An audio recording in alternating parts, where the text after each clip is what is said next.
ये copy pen इसलिए दिया गया है कि जब हम लिखते हैं तो हमारा उपयोग बना रहता है, और जब हाथ पैर बांध के सुनते हैं तो नींद आ जाती है। इसलिए आपको भले ही वो आता हो लेकिन आप लिखें तो आपको याद रहेगा और नींद नहीं आएगी। देखिए पढ़ते हैं भक्तामर प्रणत मौलिमणि प्रभा। एक मिनट, उच्चारण भी हमारा शुद्ध हो इस दृष्टि से एक लाइन में बोलूंगा, उसी लाइन को आप रिपीट करेंगे, ये पैटर्न चलेगा, ठीक है। आप सुनेंगे पहले मुझे ध्यान से। भक्तामर प्रणत मौलिमणि प्रभाणा। भक्तामर प्रणत मौलिमणि प्रभाणा। मुद्योतकं दलित पाप तमोवितानम्। मुद्योतकं दलित पाप तमोवितानम्। सम्यक् प्रणम्य जिन पादयुगं युगादा। सम्यक् प्रणम्य जिन पादयुगं युगादा। वालम्बनं भवजले पततां जनानां। वालम्बनं भवजले पतितां जनानां। भक्तामर शब्द का अर्थ है भक्त जिनके अमर हैं। अमर देवों का पर्यायवाची है, देवों का दूसरा नाम अमर है, लेकिन वास्तव में कोई भी पर्याय अमर नहीं होती है, चाहे देव हो चाहे मनुष्य हो, लेकिन बस उनका नाम पड़ गया है अमर। तो भक्त हैं जिनके अमर। प्रणत माने वो झुके हुए हैं, वो नमस्कार कर रहे हैं। मौलिमणि, मौलि का मतलब होता है मुकुट, मणि मतलब उस मुकुट में लगी हुई मणि, रत्न। प्रभाणाम, उस मुकुट की प्रभा, उसकी आभा। उद्योतकम, उद्योतकम। अब ये प्रभाणाम जब इसको संधि विच्छेद करेंगे तो प्रभाणाम प्लस उद्योतकम, कि आपकी जो कांति है उस कांति का उद्योतकम, उसको उद्योतन करने वाले, उसको प्रकाशित करने वाले। दलित पाप तमोवितानम, दलित माने नाश कर देते हैं, पापों का नाश किया है। तम माने अंधकार। एक एक शब्द का अर्थ देखेंगे, फिर पूरा क्या अर्थ है वो देखेंगे। तम माने अंधकार, और वितानम का अर्थ है उस अंधकार के विस्तार का नाश किया है। किसने नाश किया है? कि आपके चरणों में झुके हुए जो देव हैं, उनके मुकुट में जो मणि लगी है अभी तक यहाँ, अब उस मणि का क्या हो रहा है आगे की पंक्ति में। सम्यक प्रणम्य जिन पाद युगम युगादा, कि सम्यक रूप से अच्छी तरीके से, प्रणम्य माने झुककर, नमस्कार करके। कहाँ नमस्कार करके?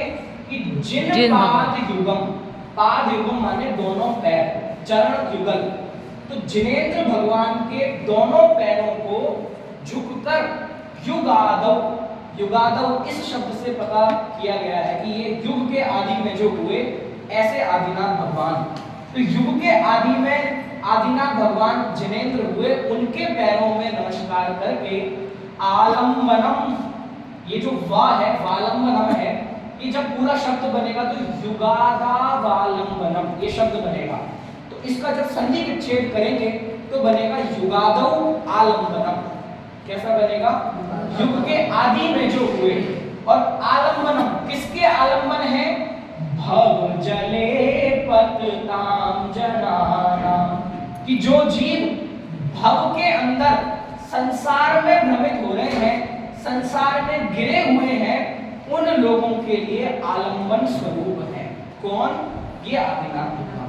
अब इसका पूरा मिश्रित अर्थ ये हुआ कि आदिनाथ भगवान यहाँ कोई भी तीर्थंकर या जिनेंद्र को ले सकते हैं कि हे जिनेंद्र भगवान, आपके चरणों में जो देवतागण झुक रहे हैं, आपके चरणों की प्रभा से उनकी जो मुकुट की मणि है वो कांटेक्ट हो रहा है, तो वो प्रकाशित हो रही है, और आपके चरणों में वे झुक रहे हैं, और आप इस संसार रूपी जल में जल रहे लोगों के लिए तारने वाले हैं। उन जो आलंबन स्वरूप है उनको मोक्ष में ले जाने वाले हैं। ऐसा इसका सुंदर अर्थ है। ये जो शुरू के 2 श्लोक हैं इनका जॉइंट अर्थ किया जाता है। हम दूसरे श्लोक का भी अर्थ देखेंगे। ठीक है, आपको इस पूरे 4 लाइन में कोई भी शब्द समझ नहीं आया हो तो पूछ सकते हैं। आपको जो बुकलेट दी गई है आप उस श्लोक का अर्थ अपने नोट्स में जो समझ में आए वो नीचे लिख सकते हैं। ठीक है, पढ़िए एक बार इसको। कोई शब्द समझ नहीं आए, अर्थ समझ नहीं आए तो पूछिए।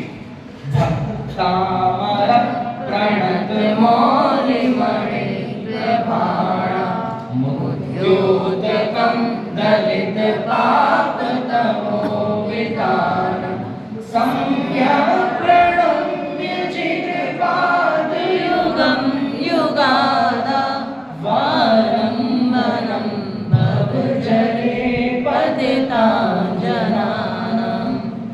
ठीक है, भव जले संसार रूपी समुद्र में, कुछ कह रहे हैं? थोड़ा सा और स्लो चले। ओके ओके ओके, इसका एक बार और करें। हाँ जी, एक बार और। ठीक है, कोई दिक्कत नहीं।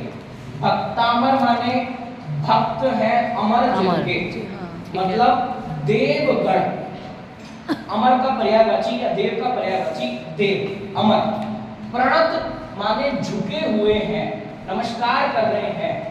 और क्या हो रहा है कि मौली मणि प्रभाणम, मौली माने मुकुट, मणि माने उस मुकुट में लगी हुई मणि, और प्रभाणाम मतलब उसकी कांति का, उसकी आभा का, मणि की आभा का, उद्योतकम उसको प्रकाशित करने वाले, वो मणि की आभा को प्रकाशित करने वाले कौन और क्या करते हैं?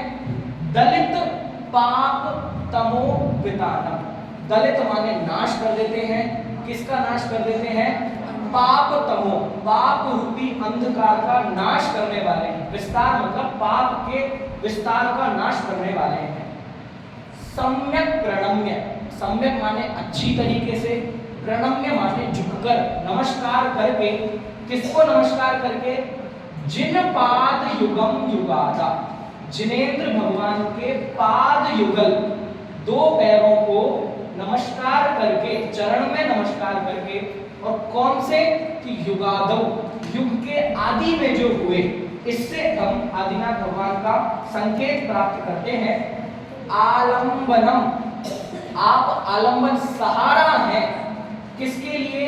कि भव जले पतताम जनानाम, भव रूपी जल में, समुद्र में जो घिरे हुए हैं, पतताम मतलब घिरे हुए हैं, जनाना मतलब ऐसे लोगों के आलंबन है। ठीक है, तो ये पूरा चित्र हमारे दिमाग में आना चाहिए। ये चित्र भी आपको दिख रहा है, अब आपको समझ में आएगा। देखिए, भगवान के चरणों से देवताओं के मुकुट की मणि प्रकाशित हो रही है। जब एक मणि पे टॉर्च दिखाओ तो मणि और लाइट करती है। तो हे भगवान, आपके चरणों की आभा, आपके नख की आभा इतनी है कि देवताओं की मुकुट की मणि उससे प्रकाशित होती है। और भव जले, भव रूपी समुद्र में गिरे हुए लोगों के लिए आप आलंबन स्वरूप हैं। ये हर श्लोक का ऐसा चित्र दिखाऊंगा तो आपको हर श्लोक विजुअलाइज होगा कि क्या कहना चाह रहे हैं आचार्य। ठीक है, चलिए अगले श्लोक पे बढ़ते हैं। भैया उसमें आदि का मतलब क्या लिया गया है? प्रारंभ किया, खत्म, प्रारंभ। आदौ, युगादौ, युग के आदि में जो हुए।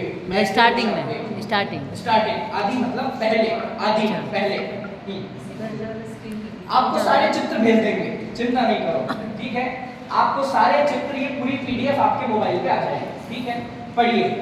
यह संस्तुता